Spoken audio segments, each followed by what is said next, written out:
Did you know that we sleep an hour less than we did in 1945? And we work on average 4 additional hours per week. That's what's estimated, but I think that's a vast underestimate. But despite these facts, does anybody feel more productive or fulfilled or happier?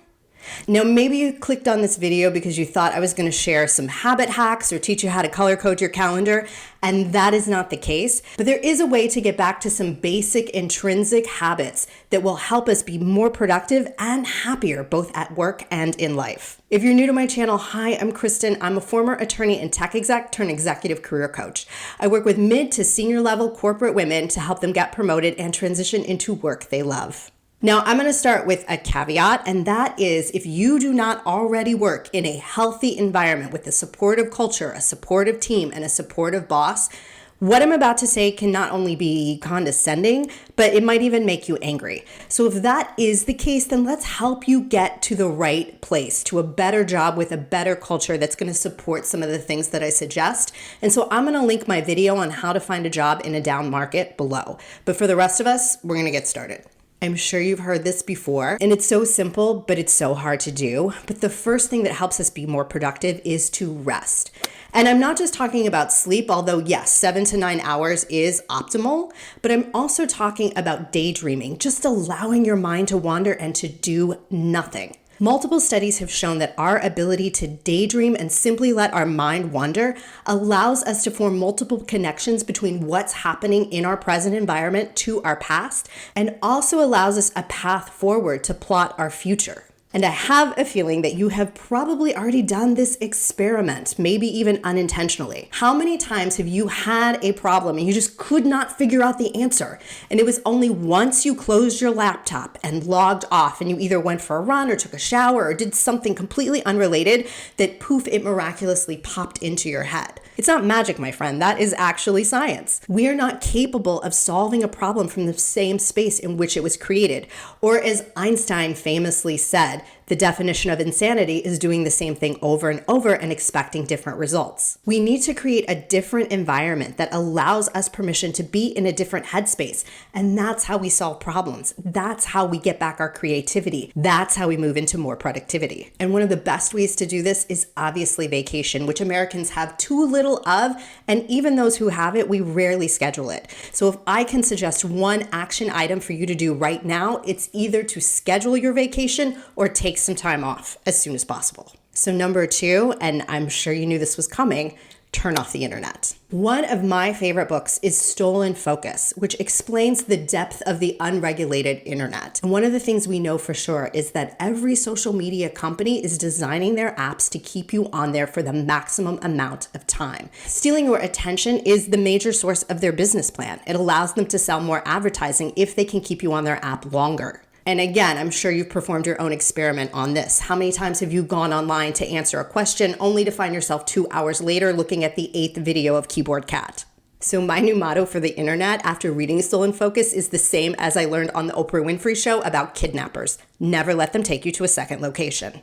And it's not the internet alone. At my last corporate job, we had not just email, but Slack and a Facebook page. And then at the end, they added some kudos page where I could give shout outs to my colleagues and I would get interruptions and notices about that. It really took an act of God or Congress or something for us to even be able to focus at work. And I haven't even talked about every meeting that could have been an email. I mean, that's a whole other video. So the first thing is if you have a ton of notifications on either your phone or your work laptop, turn them off. And one of my new hacks is if I do have a question while I'm writing or doing something else, I literally write it down on a piece of paper and I go to the internet after I have finished with my flow state and I've completed my work. Now, again, this is going to depend on culture. And if you have a boss or a team that is in crisis mode constantly and you need to be available every single second of every single day, this might cause you more stress than not. But it's definitely worth having conversations with teams, cross-functional teams, and your boss to let them know you're going to time block and you're going to not be available during certain hours. Some really simple ones I know you've heard before. Check email 2, maximum 3 times a day. Have a block where meetings are scheduled. And allow yourself to turn off everything and simply work or time block for other hours of the day. So number 3, do it in less time. And hear me out for a second. So Every study has shown that humans will fill whatever time and or physical space that is allotted to them. How many times have you seen a friend move from a 1-bedroom apartment into a 3-bedroom home and every room was filled in a matter of 20 minutes? The same is true with our time, especially this year where we've seen so many return to the office mandates. If we have to be somewhere 8 to 9 hours a day, it's just not possible for us to be able to be productive and for our attention to be captured for every single second. And you've seen the converse be true as well. How many times have you had to meet a tight deadline or cram for an exam and you were absolutely able to do it despite the crunch timeline? We will fill the time and space as needed. And that is not a good thing because every study has shown that when we contract from a 5-day work week to a 4-day work week or from an 8-hour workday to a 6-hour workday, productivity actually goes up. And it never ceases to amaze me how all of these data-driven companies continue to ignore the data when it comes to people. But when we condense from a 5-day work week to a 4-day work week or to a shorter workday, productivity always goes up and it always leads to greater happiness as well. People are allowed to pursue hobbies and activities that they love and spend more time with their family rather than just be hyper-focused on their job. Hyper-focusing on your job 40 hours a week does not increase productivity. In fact, studies have shown that about 3 hours is the maximum window we have daily to be productive. But not every company is going to treat us as adults. However, if you're a team leader or a people manager and you do have some flexibility about how you allow your employee or team to work, I would ask that you look at the data and you consider these factors. There's absolutely no support that being in an office or working longer hours makes us more productive. In fact, the opposite. That's why we have this quiet quitting trend. Number 4, exercise. So I'm sure this will surprise no one, but I am a much bigger nerd than you originally thought. Not only am I a licensed attorney, but I am a certified personal trainer and yoga instructor as well. So needless to say, exercise is incredibly important to me, but I have to confess that in my last corporate job and basically every corporate job in my life before that, I was doing a lot of things wrong. So what I attempted to do and did do pretty successfully most days is I carved out an hour that allowed me to exercise. But that 1 hour completely negated the fact that I was sedentary and sitting the rest of the day. In fact, studies show that the more active we are with little things, especially walking or just movement or even fidgeting, the healthier we are, the clearer our brain is, and then the more productive we can be. So those individuals that were having walking meetings or had standing desks with the treadmills, I owe them a big apology. And I don't want to discount anyone's progress. One session of solid exercise, yoga, weight training, running, whatever a day is fantastic. But it doesn't make up for the fact that we should be moving constantly. That's how our bodies were designed. And the other big mistake I made as well is if I couldn't carve out an entire hour, I just didn't think it was worth doing. But studies show that 5 minutes, 10 minutes of something as simple as stretching can make a huge difference. And I know we're all taught to get our 10,000 steps, but the optimal number is actually, and this is very specific and weird, 8,300 steps a day. So if you can do something like just walking up and down the stairs or walking your son or daughter to school, that can really increase your step count and really help with your productivity. So in the same genre, number 5 are food. You probably already know this, but in the US, our food supply chain is just literally the worst. One of the things that we do that other countries do not is we allow chemicals, including colored dyes and something called natural flavoring that nobody even identifies, let alone regulates, into our food supply chain. And the more processed our food, the more toxic it is. So yes, this is obvious and you know it, but we should be eating as many whole sources of food as possible. And yes, I know this is a lot harder if you work in an office because there are lots of temptations and not always a lot of sources of whole foods available. But I do have a few suggestions and I want to talk to you about what is most important. And that is regulating your blood sugar. So you've probably heard about calories in and calories out and the number of calories you eat matters.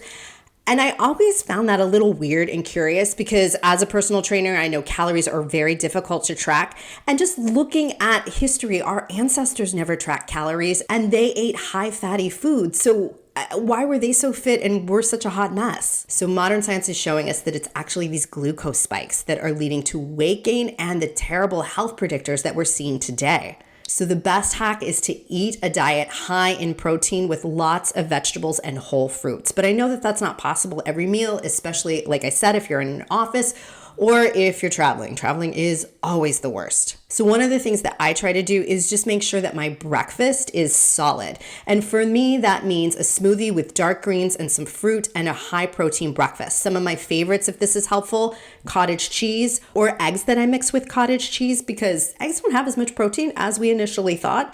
There are only maybe 5 to 6 grams per egg. And then I use protein powder to make pancakes or a chia seed pudding. And I do batch cooking on the weekends. So I have that load of pancakes ready to go. And yes, smoothies are not as good as eating whole foods because the chewing does actually help with us secreting satiety hormones, but we got to take what we can. And it's obviously easier to make better food choices if our cortisol is not spiked and we're not in these glucose spikes as well. A couple of things that lower your cortisol, and you probably will not love hearing them because I didn't love hearing them, and I'm actually having a hard time, I'll admit, with incorporating these into my diet.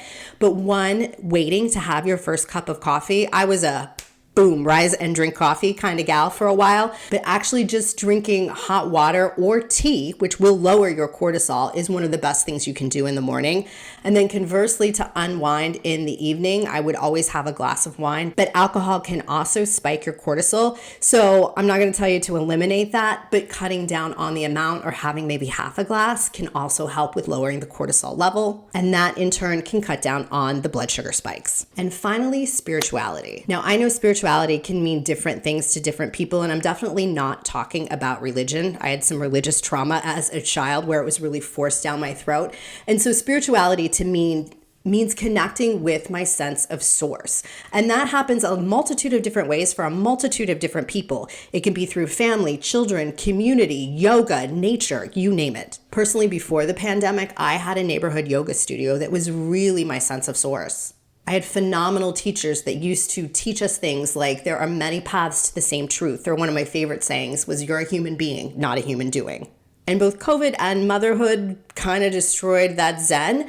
But recently I have found a community of women who celebrate the feminine face of God. And that's really come to mean a lot for me. But no matter how you find your sense of source, no matter what it is, it's incredibly important to understand what reinvigorates you, what restores you, so that you feel whole and complete and you can go back out into the world and give what you can. Now again, the reality is that none of this matters if you don't have decision makers or team leaders who create a healthy, supportive culture and allow you to implement boundaries. So if you're in a place where you are not trusted or treated as an adult, or you are the victim of micromanaging, I do have a whole series that talks about how to find a new job, and this will work even in a down market. So I'm going to start with this video below about how to tailor your resume for each application, and obviously there's a lot more on my channel as well.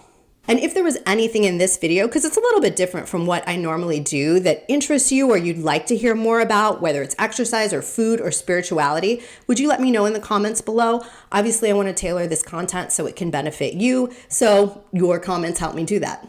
Did you like this video? If so, would you like, share, and subscribe? My intention with this channel, as I've said before, and I would be so grateful for your help with this, is to create a community of like-minded, kind, helpful individuals in the corporate space so we can uplift each other and help each other navigate what can be very tough sometimes. I come out with new videos each week, and so until next time, take care.